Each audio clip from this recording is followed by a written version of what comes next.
বাপরে শোনা কি হয়েছে কি হয়েছে কি হয়েছে? মাথা দেখা মাথা দেখা। এই যে দেখছিস তোর মা কেমন হিংসুটি। এদিকে দেখো আদর হচ্ছে। Hello friends, good morning. দেখো আমাদের বাগানে কি সুন্দর ফুলগুলো হয়েছে। পুরো ভোলা গেন্দাগুলো বিশাল বড় বড় হয়েছে। দেখো এখানে একটাই ভোলা গেন্দা, ওইদিকে আরো দেখাচ্ছি। দেখো এখানে এক একটা ফুলের সাইজ সত্যি এরকম চারা পাওয়া বহুত মুশকিল। এই চারাটা দেখো, এই যে আমার হাত আর এই যে ফুল, মানে এত সুন্দর চারা পাওয়া সত্যি মুশকিল। ভাবছি এবার বিচন রেখে দেব। ফুলের মানে ভারীতে ঝুঁকে গেছে। এই সাইজটা আবার একটু ছোট ছোটই আছে, এগুলো বিশাল বড় বড়। আজকে যে পূজা দিছি তোমাদের দেখাচ্ছি। এই যে দেখো গোবিন্দকে পূজা দিছি বিশাল বড় ফুল দিয়ে। দেখো ফুলটা কিন্তু অনেক বড়। এই যে পাশে আরেকজনের গোপাল নিয়ে আসি, ওদের অচ্যুত পড়ছে বলে আমাদেরকে দিয়ে দিচ্ছে। গোপালকে তো খেতে দিতেই হবে রোজ।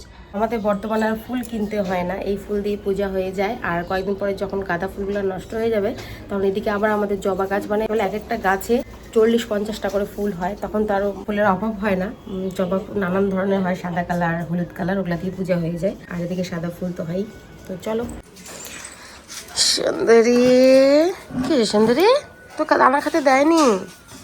দেখো সুন্দরীকে আদর করতে করতে দেখি এগুলো কি। বাপরে সুন্দর, এগুলো কি? দাঁড়া দাদা বের করে দি, দাঁড়া। দাঁড়া দাঁড়া বের করে দি। বের হয় না কেন? বাপরে বাপরে বের করছি বের করছি। বিশাল দাঁড়া মাইরে ফেলি। আরেকটা আছে সুন্দরী, আর দেখে দেখি ঘুর ঘুর ঘুর। আরেকটা আছে, তারা তোর মা জঙ্গলে যায় না, ওই যে জঙ্গল থেকে আসছে, যে ঘুর ওদিকে ঘুর ওদিকে ঘুর। ওই যে আরেকটা আরেকটা। দাঁড়া দাঁড়া না, কোথায় যাইস? এই ছি ছি ছি ছি ছি ছি। কি হয়েছে শোনা? কি হয়েছে কি হয়েছে কি হয়েছে? তো দুইটাই বের করে দিছি, আরেকটা আর আছে। দেখি মাথায়, দেখি মাথায় মাথায় মাথা দেখা মাথা দেখা। এই যে মাথাতেও আছে মনে হচ্ছে, দেখি। আয় না বাবা, দেখি আয়, দেখি দেখি এখানে মানে দেখছি একটাকে।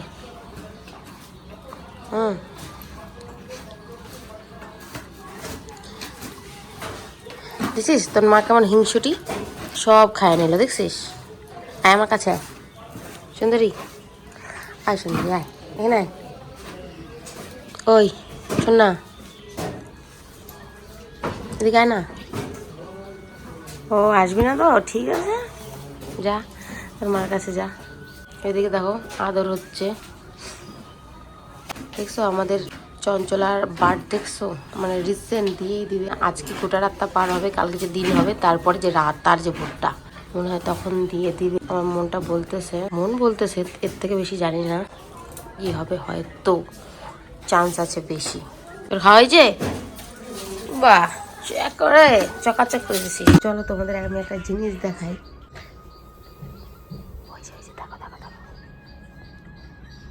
হ্যাঁ পালাইলো, বুঝতে পারে না ওরা।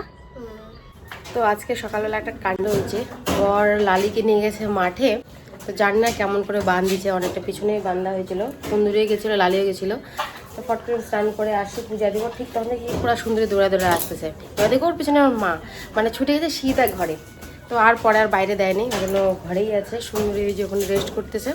চঞ্চলা মানে একদমই খুব ইসে করছে, খাওয়া দাওয়া একটু কমই আছে। দেখো দুধের বাচ্চাটা অনেকটা কিন্তু বড় হয়ে গেছে, যার কাছে গোবর জমে আছে। তো চলো ফটাফট এটা পরিষ্কার করে দিই, না ওর জায়গাটা পরিষ্কার থাকা খুব দরকার।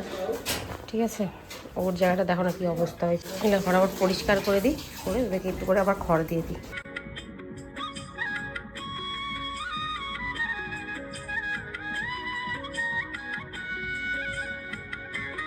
তো এদেরকে দিয়ে দিই একটু খড়।